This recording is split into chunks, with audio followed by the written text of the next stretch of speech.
thanks to all the hardworking drivers across the U.S. from the Allen Len Company.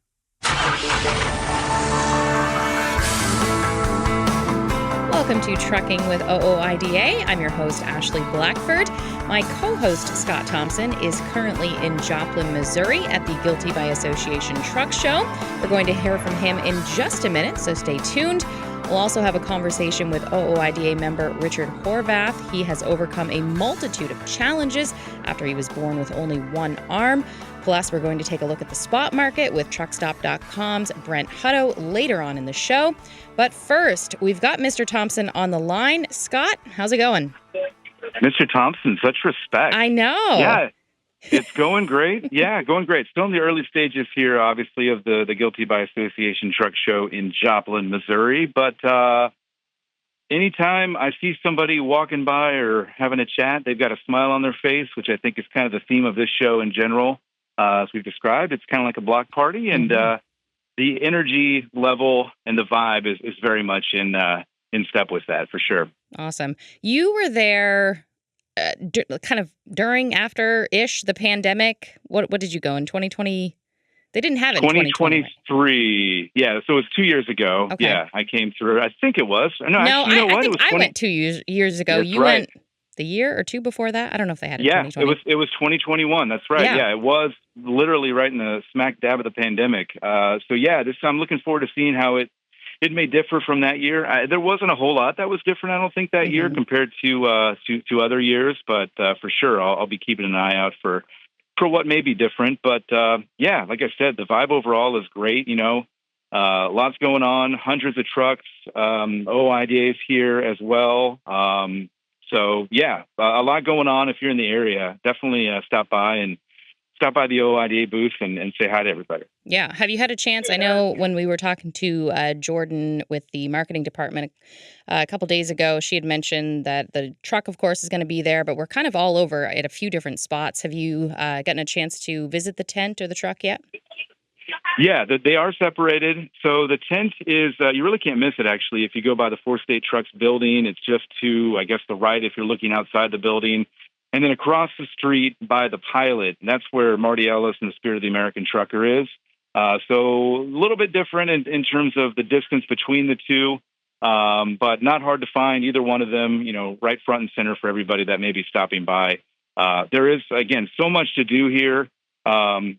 With the big rig burnouts, the Trucker Olympics, the truck and tractor pull.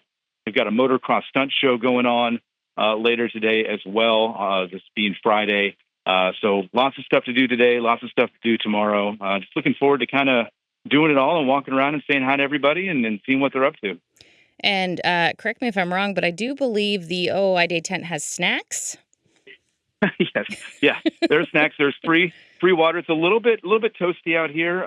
Not as bad as it could have been, obviously, but a little toasty. So yeah, they've got free water. There is a snow cone situation going on too, which I haven't quite checked out yet. But that could be a very welcome treat for somebody who's out here walking around on the asphalt, kind of cooking a little bit. So yeah, there are snacks there, water, snow cones, the whole thing there. So yeah, if something else doesn't draw you in, that's certainly something that might. Are we still giving away the tokens, like the poker chips for the snow cones? Do you know? Yes. Okay. Yes, yeah. There are tokens involved. Yes. I'm not sure if there's any gambling involved, but yeah, there are poker chips. No, I recall filling my pockets with those poker chips last time I was there, and definitely enjoying the snow cones. Just quickly, I wanted to ask. I saw a few pictures. It looks like there's a lot of beautiful trucks there. There are always a lot of beautiful trucks here. Yes, when I came in on Thursday, bunch of people out polishing, making them all pretty for everybody to see as they walk by. As I look out here, I see dozens of them, and they're all spread out. So if you love trucks, this is definitely the place to be this weekend. Awesome. Well, Scott, thank you very much, and I look forward to hearing all about the show next week when you get back. Indeed. We're going to take a quick break, but Trucking with OOIDA will continue right after this. Be sure to stay tuned. Since you started, what you've loved about trucking is the freedom. Heading out on your favorite route, a good driving song, and thinking about truck insurance. Well, maybe not that last one. That's why we're here. At OOIDA, we have a full range of truck insurance products, expert advice, and great customer service, helping you get the right coverage for your operation. Go to OOIDA.com because your job is to drive. Our job is to help with everything else. At Truck Stop, we built a better load board for carriers like you. Sign up today and access over 600,000 loads on the most trusted online load board. Learn why the best in the business rely on Truck Stop to make more money and start driving your profit today. Dispatch, I picked up that load of steel, so I'm ready to roll. Sounds good. Remember, we're getting paid by weight, so make sure to use a CAT scale. I wouldn't weigh anywhere else.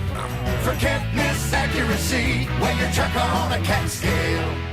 House products provide your diesel with total performance and protection. Use Diesel Defender for a full system cleaning. Start treatment early with Diesel Treat to prevent gelling all season and protect yourself from winter emergencies with Diesel Lifeline. Stay moving with House. Penske is the trusted source for quality used trucks. Whether you search our website, call our sales staff, or bid at our online auction, you are sure to find the right used truck for your business. Visit PenskeUsedTrucks.com to view our inventory and learn more. Are you tired of the IRS following you around like a dark cloud? Call 888-557-4020 and get your life back. Turning now to a conversation we had this week with OOIDA member Richard Horvath. He has defied the odds and is successfully trucking despite many challenges he's had to face. Let's take a listen. Where are you at today? I am in Addison, Texas. What are you hauling there? Are you picking something up? I am currently live loading for Sioux City, Iowa. Oh. With your co-driver there, it sounds like. Is that Frank? That is Frank, the most vocal little pug you will ever meet. How long has Frank been with you? Well, I've had him for 3 years, and I've had him on the truck a couple times, but this is his first major out trucking, I would say. His first full 5 weeks or whatever I stay out. So oh, wow. I've taken him on short little hops, and I've taken him for a week, but this is his first debut major trip. How's he doing? He believe it or not, he does really good. He goes outside, and stuff, and hasn't messed in the truck at all. And his favorite thing to do is when we stop, he's got to jump up in the passenger seat, look around, and bark at everything. Or if we're in traffic, he'll start to bark. So. Not a fan of traffic. He probably who is? He's in good company. Blame him there. Yeah. He probably brings some attention, right? Oh, yeah. Yeah. People definitely love him. Yeah. That's cute. I'm curious, when did you first get into trucking? Well, believe it or not, I was born and raised in trucking. My father was a driver for 39 years, and so I've been around it from birth. So. Did you always know you wanted to be a driver? Yeah, from a young age. When I was growing up, I've always liked trucks, played with them and stuff. And it's kind of funny, when I was going through school, I'd tell everybody in my class that, when I grow up, I'm going to be a truck driver, and, well, here I am. Nice. Yeah. Yeah. And you're in a bit of a unique situation in that you only have one arm. Do you mind talking to me more about that? Well, yeah, it's, I was born that way. Basically, they call it embryonic band syndrome. Basically, my mother spun out a band in her womb, and it wrapped around my arm. I guess you could say the more generic term or plain English is the umbilical cord wrapped around the arm and suffocated off what would become that arm. So... so unfortunately, but on the bright side is I didn't have to go through a lot of pain and suffering like most people that get amputated do. So there is that. I guess, you've not known anything different, right? Right. I don't have the phantom pains that a lot of amputees have. And I think that's kind of helped me throughout my life to adapt to having one arm, I'm able to focus on the task at hand and not worry about the pain and stuff. So, Did it, I assume this might be an obvious question, but how difficult did that make things, growing up and then, of course, getting into the industry?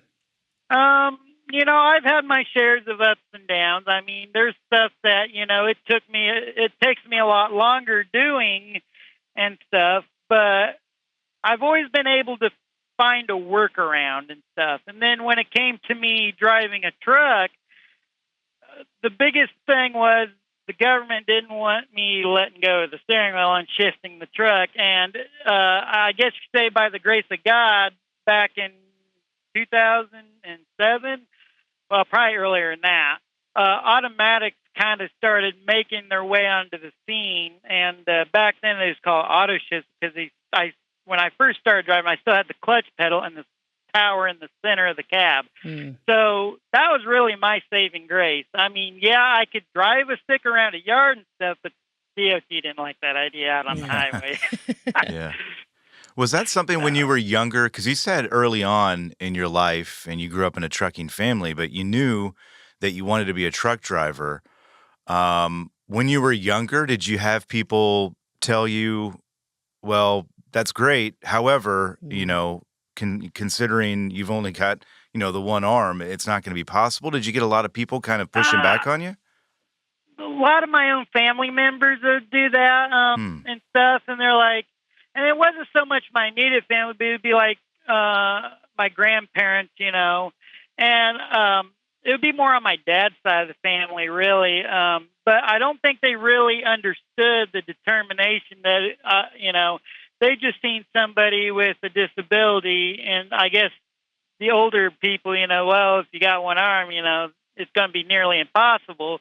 Where with me, it's like, okay, what do I got to do to overcome this? And it really helped that I had a great prosthesis doctor that I've had since I've only had 2 prosthetic doctors, and then the current one I've had him since I was 11 years old. So he really helped me through this journey to overcome a lot of my challenges and stuff like that. You were determined. I was determined. You had your goal. Yeah. Yeah. I when I set my mind on something, I don't relinquish it until I get it. Might take me a while, but I do it. Love it. Yeah. That's great. Yeah. And you have your left arm, that's right?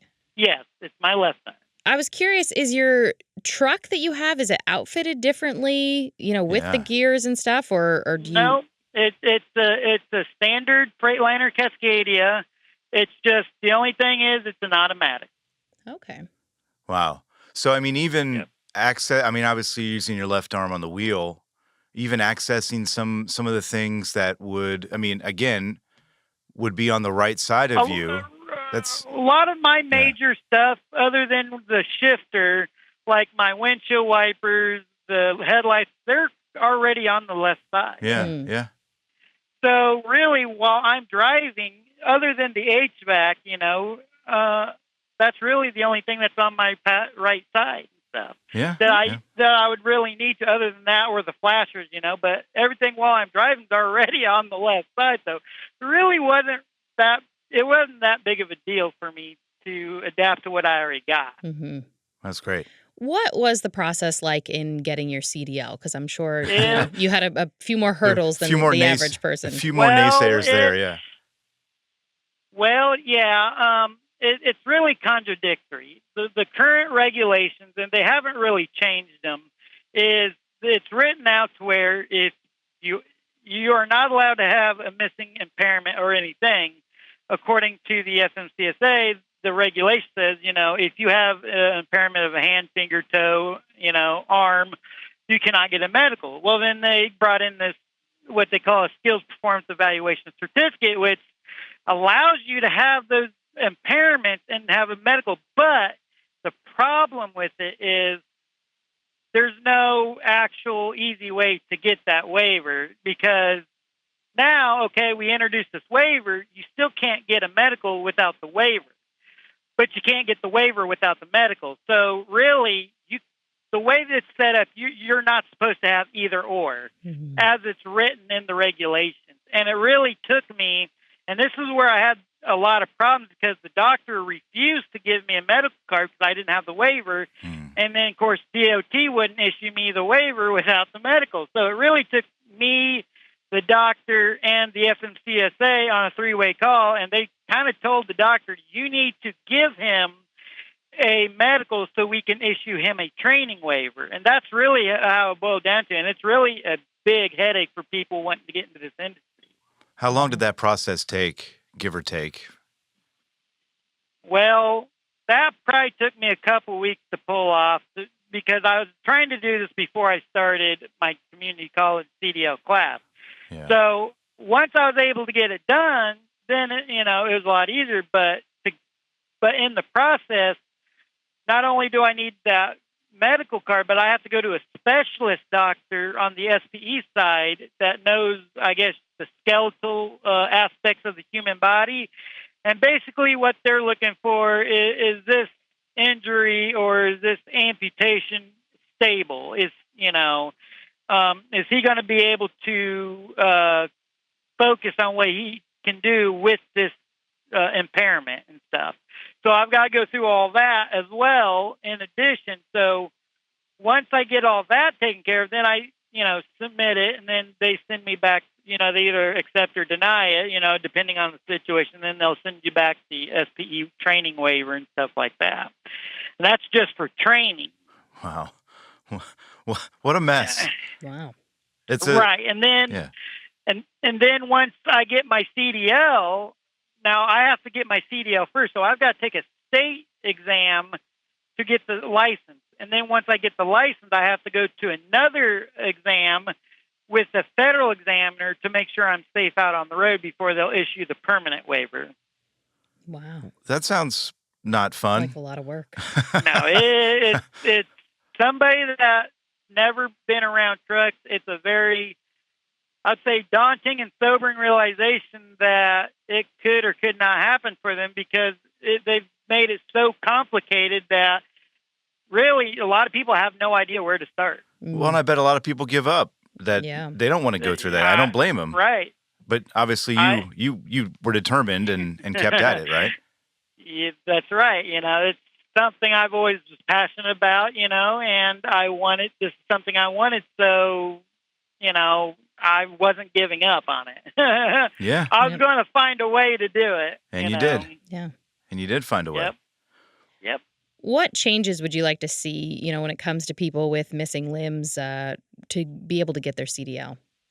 Well, I'd like to see the FMCSA change the regulations in effect to where it, instead of making it so complicated, at least give them a starting point. Like say, okay, when they call the FMCSA or the doctor and they read the regulations, okay, they need to put something with the packet or something like say you have to get A, B, and C, and there needs to be something telling the doctors, okay, he's missing a limb or something, but he's going for the first time to get this. We need you to give him this medical or whatever, so we can do our part and issue the waiver and stuff.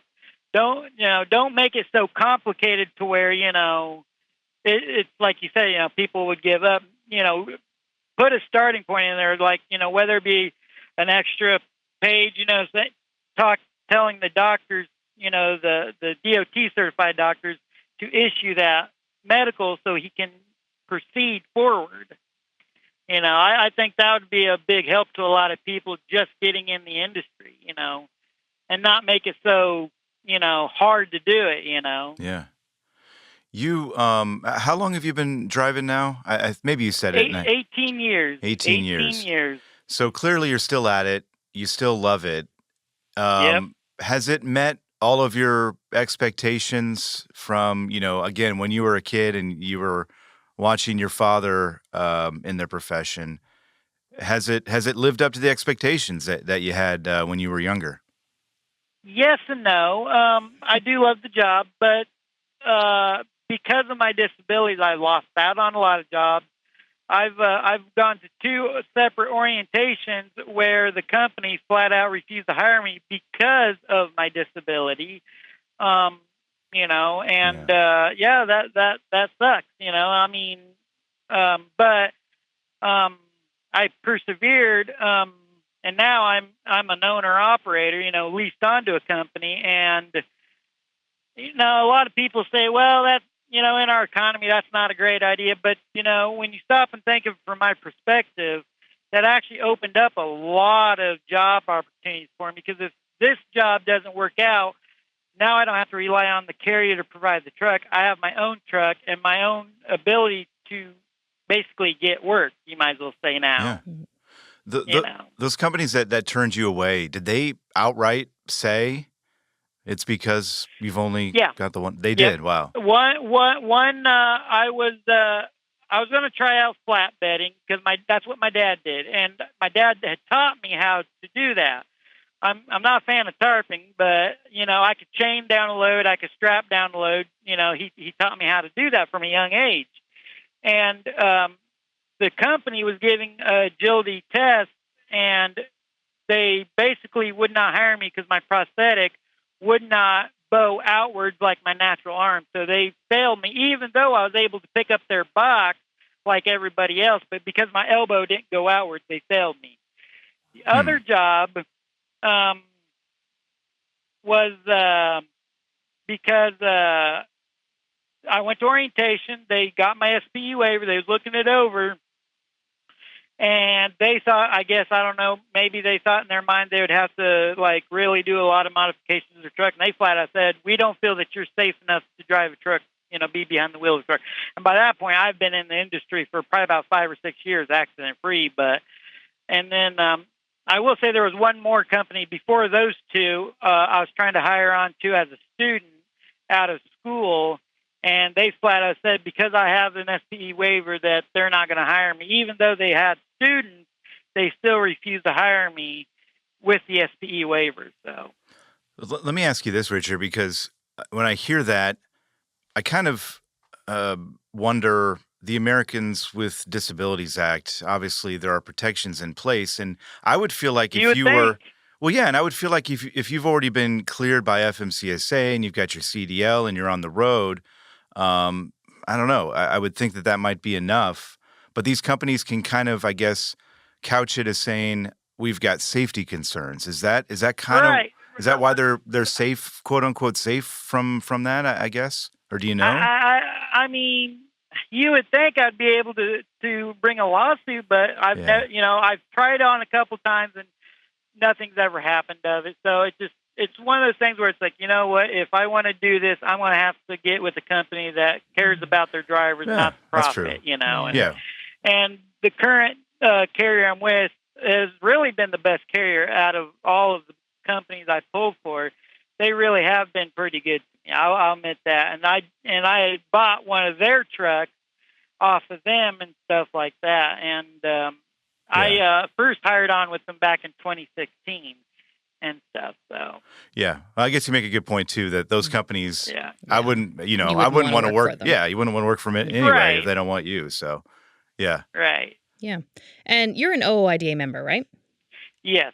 Matter of fact, I just re-upped not too long after I bought the truck. I was in Morris, Illinois. I just came out of the house actually, and I seen the truck up in Morris, Illinois. I picked up a load in New Lenox, Illinois, going to Cedar Falls, Iowa. And I saw the OOIDA truck at the Morris TA, and I'm like, okay, well, I'll go in there, and see how much it would cost to re-up my membership. And I talked to Marty there, and he got very interested in my disability and on how my journey was. And he's like, you mind if I take your picture? I'm like, yeah, sure, no problem. He took a picture of me and my dog, and said, we'll send this up to the office and get them to interview you and stuff. So and here we are. Okay. And here we are. Yeah. No, we appreciate Marty doing that for absolutely. sure. Yeah. I'm curious, do you have any advice, for anyone listening who is in a similar situation, anybody with a disability who, might want to consider trucking but don't really know how to do it? Well, don't give up. First of all, I would call the FMCSA and ask them for a skills performance evaluation certificate training application or the application for it. I know some schools, some schools should be able to help you on that, but really don't give up. If you want this job bad enough, go for it. I mean, because I'll tell you what, it's worth it in the end. Once you, put in the effort, it definitely is worth it and stuff. Good advice. Yeah, absolutely. What's in store for the future here for you, Richard? What you got big plans, or it sounds like you're happy with your carrier now. Are you going to stick with them for a while, and what do you got in mind? I'm going to stick with them for a while and see where it goes. Probably run my butt off, get the truck paid off, and stuff. Focus now that I've got a little bit more, I guess you could say, freedom or flexibility in my schedule. I spend a little bit more time with the family as well. Mm-hmm. I take flying lessons when I'm not driving a truck. I like one of my other hobbies is also what they call live steam. So I, want to do that as well.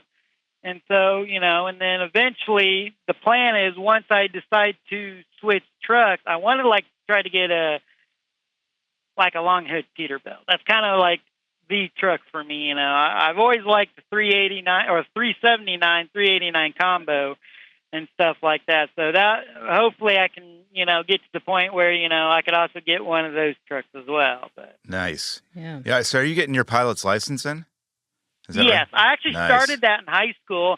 Wow. And I like anything, it's expensive, and I ran out of money. So a couple years ago, I was like, you know what? That's something I've wanted. I don't want to become an airline pilot, but I want to get my pilot's license. Yeah. Well, guess what? I knowing what I know about you in the past 20 so you're minutes, definitely going to do it. You're going to get there. Yeah. You it got might the right take me a long. Yeah, it might take me a while to do it, but I'll definitely get there. Yeah. Yeah. No doubt about that. Absolutely. All right. Yeah. Richard, we really appreciate your time and just sharing your story with us. Very inspirational. I love that Frank just said goodbye there. He's He said hello at the beginning and goodbye at the end. Saying goodbye. Yeah, he's like I said, he's quite the vocal little piece. Well, he's very cute. I saw the pictures of him. Yeah. Well, we really appreciate it, Richard. Yeah. Great talking to you. Good luck in the future, for sure. Yes, absolutely. Yeah, I appreciate it. Thank you. Our thanks again to Richard Horvath. We've got to take a break, but Trucking with OOIDA will be back right after this.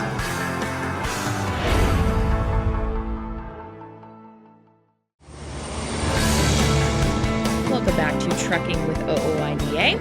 As we come to the end of summer and head into fall, we're going to take a look at market numbers, and no better person to explain and break all those down than truckstop.com's Brent Hutto. He is on the line now. And Brent, one thing I love about your weekly updates is that you always choose a song that encompasses the market update. It's always something different genre, different decades. I know people probably don't use iPods or MP3 players anymore, but I'd be very curious to see yours because you really seem to pull songs from all over the place. Talk to me about this week's song and how it relates to everything that's going on. It's not a bad thing either. That's good. Well, the one that is from actual this week is "Alive" by Pearl Jam. And because trucking's still alive, I love the beginning of the song. It goes, I'm still alive. I'm still alive. And that's what owner-operators are singing. I'm still alive. And the good thing about owner-operators is that the resiliency of owner-operators is you could write novels about it, about the resiliency and the way that they're going to continue to operate. So I kind of chose that song. I can't remember the song from last week, but I have a wide variety because, number one, I'm 58 years old. So I've been through like the 70s music, the 80s music, the 90s music, the 2000s, 2010, 20, and I got 5 kids, so I have a wide variety. If you come to my house, you're probably going to hear like Broadway songs because my kids are all musical, right? But that's not me. I'm more like an 80s. I'm like I love Pearl Jam and things like YouTube, but I have a wide variety because I listen to a lot of different things because it just depends on how I'm feeling at the time. But I always try to match a song up with something like an emotional response to how maybe this industry might be doing it. And I put "Alive" in this week. It's from 1991, which is a pretty long time ago. But just because if you look at the way rates have done the last 4 weeks, they just continue to go on a downward decline, which is difficult. I mean, 4 weeks ago, van freight was above $2. Well, now in the spot market, it's $1.89, which is teetering on profitability for most owner-operators. For most of them. Flatbeds at $233, refrigerators at $239. And that's you understand for me, when I talk to people in the market, I always go, well, people go, well, why do owner operators tend to choose the flatbeds or reefers or specialized? I go, well, numbers don't lie. It moves for more dollars. And so if you're running your business, you want the same thing. And there's a lot less competition in the flatbed and reefer side than is in van because so many players are in van. But the idea is that, how are you really handling the things if you're a small player in this market? What can you control? And you can control your cost. And so nobody can change quicker than an owner operator. So even though the marketplace continues to be, the volumes are fine. The actual freight volumes available are fine as far as like availability of freight, but it's the rates are what's making it difficult. But if you've got the ability to manage your own cost and you can drive your costs lower and lower and lower, then you can make a profit. Now, is it going to be the greatest profit in the world to you? No, but it's a sustainable profit, enough of profitability to kind of get through this marketplace.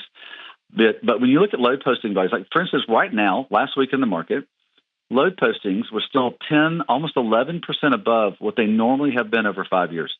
Now, I'm not talking about the pandemic because things are crazy in the pandemic. Here's what you do if you're looking at marketplaces. Pull out those crazy markets, the ones that are super low, the ones that are super high. You want to play the middle on everything because that's the normal market. So if you look at the normal market, we're still almost 11% above where the freight available would be available to them. So what does that mean? It means that you still got optionality on creating a good relationship with a manufacturing company, a shipper, or a brokerage company to say, hey, how can I drive a better rate with you because I'm going to be more consistent and more predictable for you. So that's super good. The other thing, the last thing, and just in sort of a total market update for you, Ash, is that the outbound tender reject index, which is a FreightWaves sonar number, it basically measures contract freight. In other words, how much contract freight is like being rejected at the rate it was being moved at, and what and it has it been renegotiated, or has that shipper decided to let some other transportation provider take to move it for them? So it's when it's at 5% or above, the spot market grows. That's the market where most owner operators are finding their freight. That's the sort of generalization of where it's called the spot market, and I mean most everybody knows that.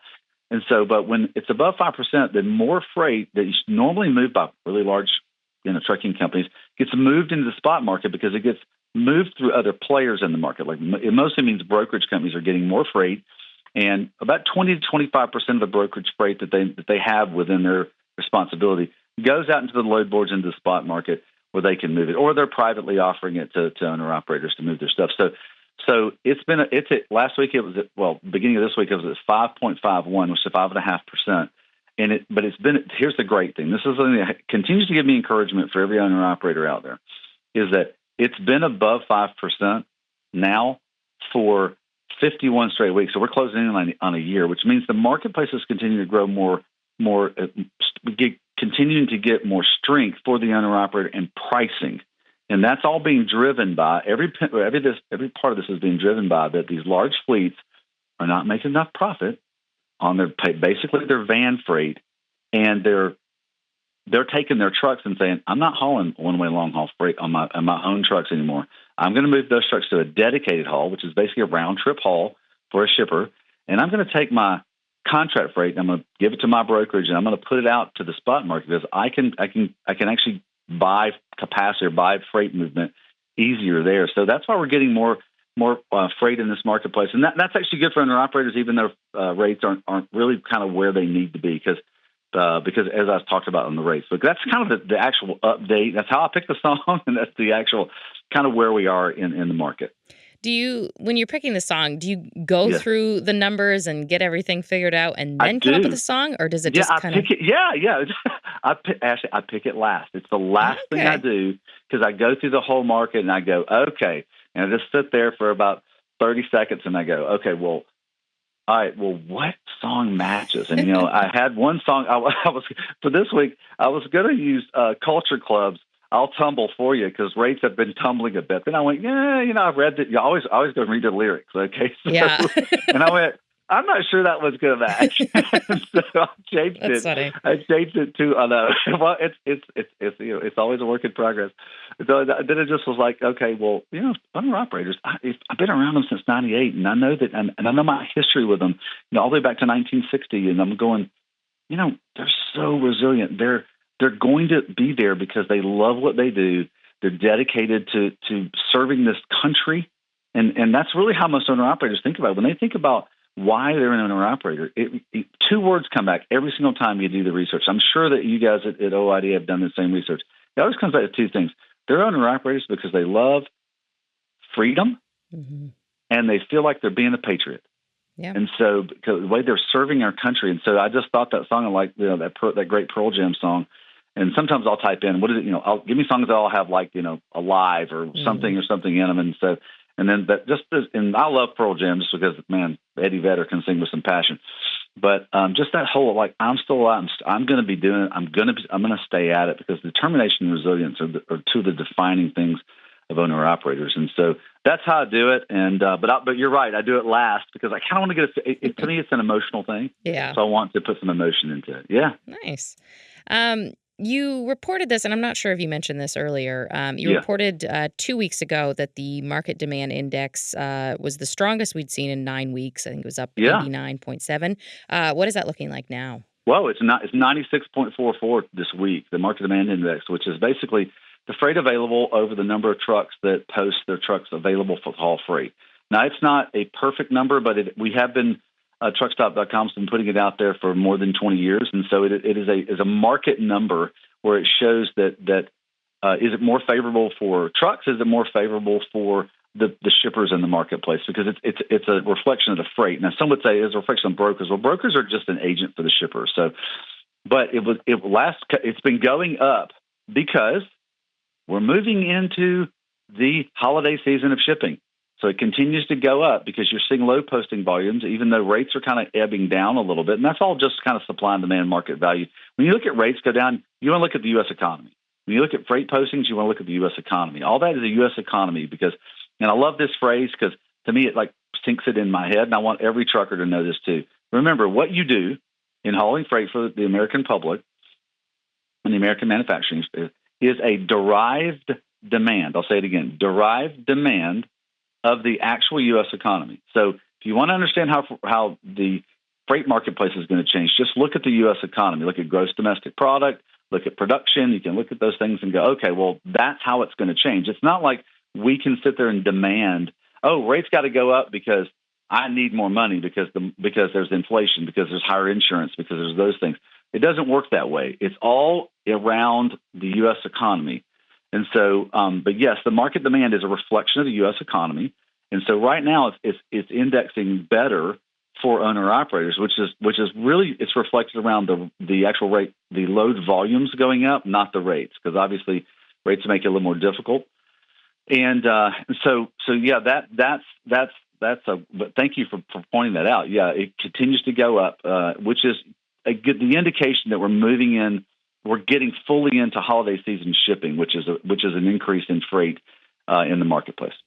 Yeah, I wanted to ask you about holiday freight and where we're at with that. It seems, I don't know if this is something I'm just noticing, that people are decorating earlier and earlier, it seems, for things. And so I'm curious, and I'm noticing in stores, obviously, things, I feel like fall and Halloween stuff are almost on their way out, and I know Christmas is moving in, and we're only in September. But talk to me about, holiday freight and where we're at with that.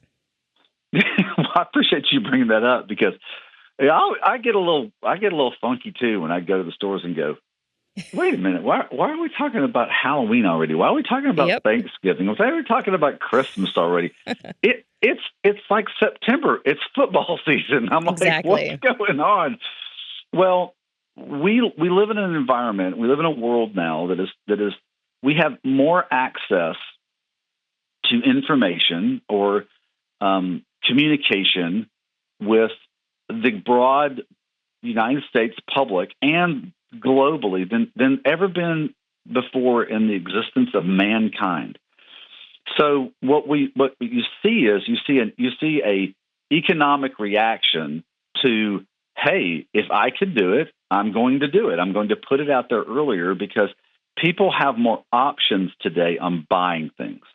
And so retailers are there for you to spend money at, and so they can create their business and grow their business. And so they're going to do the things and react to the things that help them get the most out of the consumer that comes to their locations, whether it be in store, or whether it be online. And so and I bring that up, Ash, because the online phenomenon that we all, some people might call it the Amazon effect. So that was sort of the beginning of this online world that we're going to purchase in. People just start buying things a lot earlier because they can be the offer to the customer can happen anytime.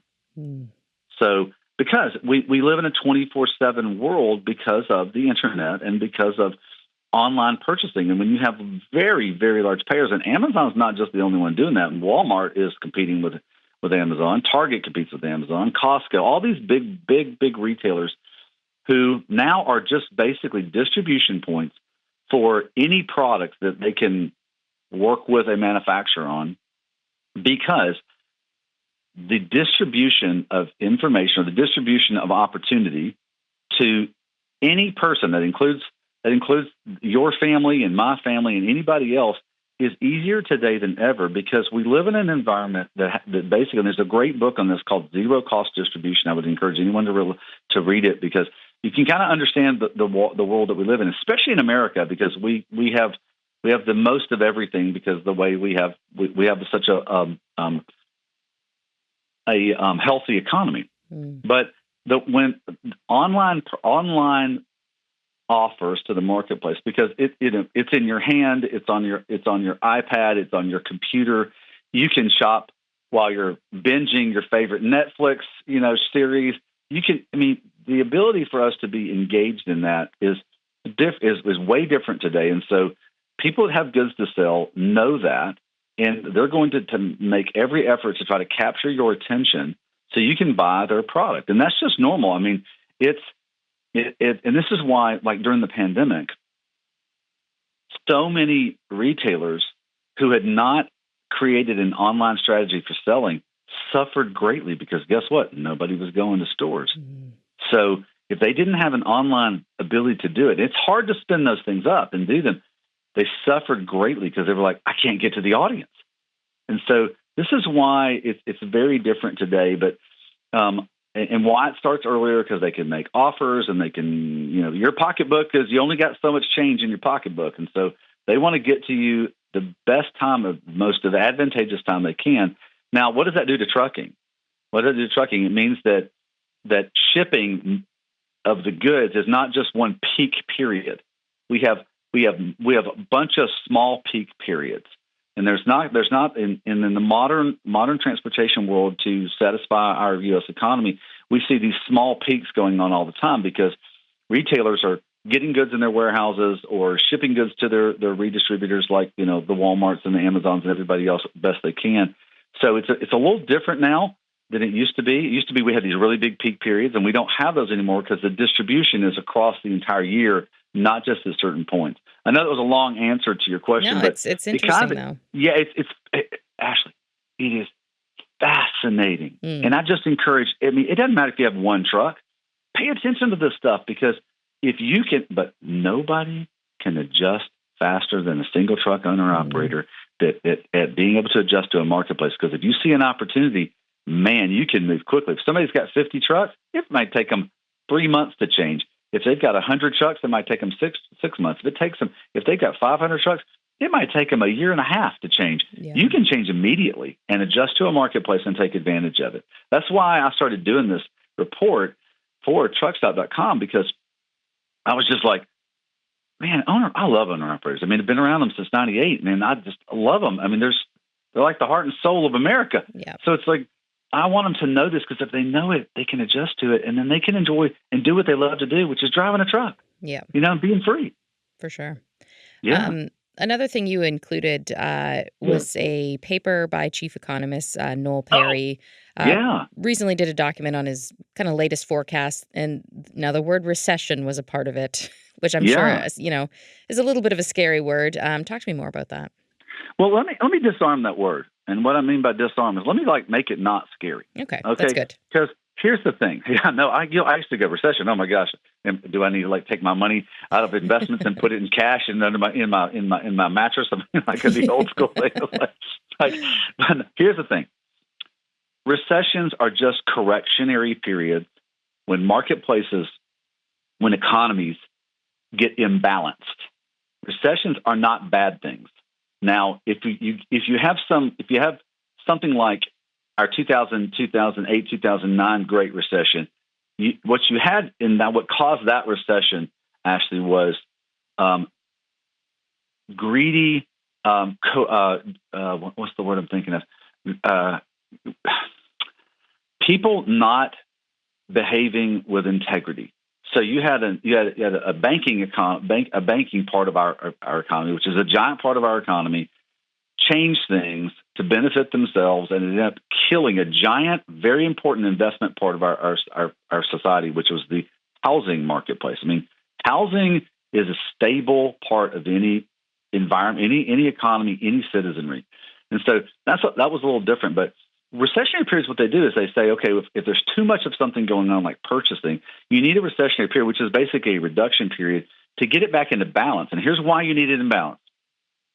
You have to have it in balance because you don't want inflation. Because inflation takes your dollar, my dollar, and the trucker's dollar and says, you know what? I know you got $1, but it's only worth $1. It's only worth 90 cents right now, which is basically it's just taking money out of your pocket. And you have no control over that because inflationary periods are very difficult. So recessions actually help correct that period. So I sent this paper out because Noel did a great job in talking about the modern marketplace and kind of where we are in the market. And what he said was that we have the chance for recession. Remember, okay, so let me back up. Economists, for every trucker on the call, okay, when an economist talks, it's very different than an analyst, okay? Economist takes human nature into their commentary about an economy. Okay, so they it's not just, oh, well, here's the numbers and here's what might happen.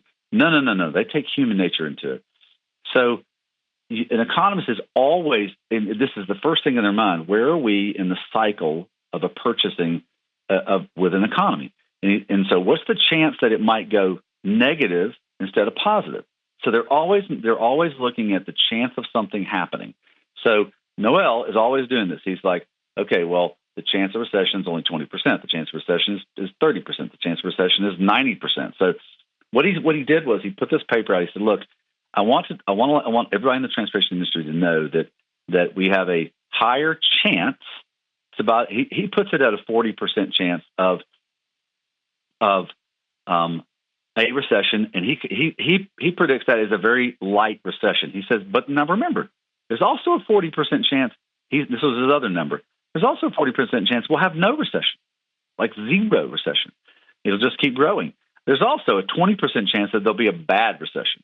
So he's always talking in those three terms on what's the chance of having a recession, no recession, or difficult recession. So economists talk that way. But the reason he said this was he's not doing it to scare anybody.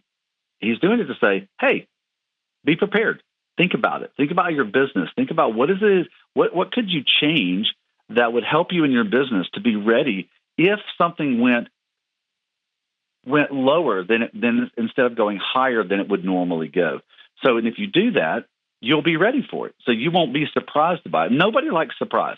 I mean, nobody, right? Yeah. And if you're prepared for anything, if you're prepared for a good market, guess what? You'll get more of the good market.